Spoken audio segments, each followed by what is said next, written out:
something that may not prove quite as cliffhanger is the single seat issue. So whether every month the Parliament still heads off to Strasbourg for the plenary session, there's going to be a seminar on the possibility of having a single seat.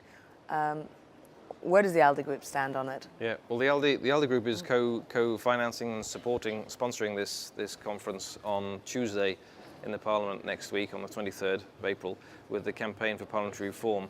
There have been a series of votes over the last few years in the European Parliament in which members have voted in large numbers for reviewing this issue of the single seat, which obliges Parliament to travel to Strasbourg 12 times a year.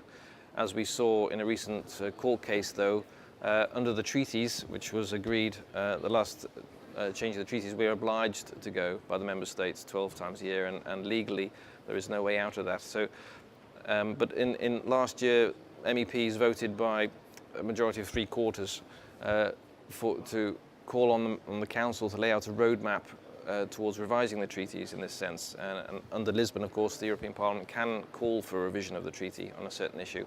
And Parliament's Constitutional Affairs Committee is also working on a separate issue.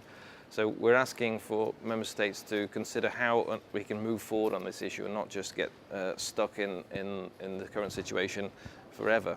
And this seminar, which is a roadmap towards a single seat, would look at all parties who are going into the elections next year, that they should put in their manifestos a commitment, for instance, to campaign for a single seat. This has obviously got nothing whatsoever to do against Strasbourg. It's just time has moved on since the European Union was formed and the Parliament took up its seat in Strasbourg. At the time, that was the only place in Europe really with a hemicycle big enough.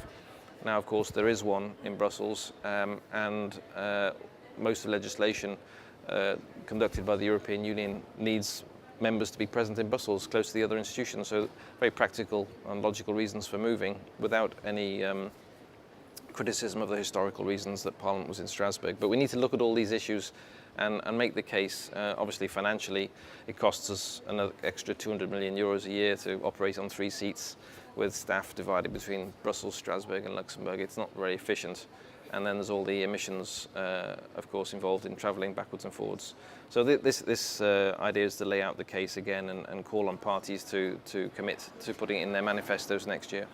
Well, as you say, there was about 3/4 of MEPs certainly favour a single seat. I mean, to put it bluntly, is it France versus the rest?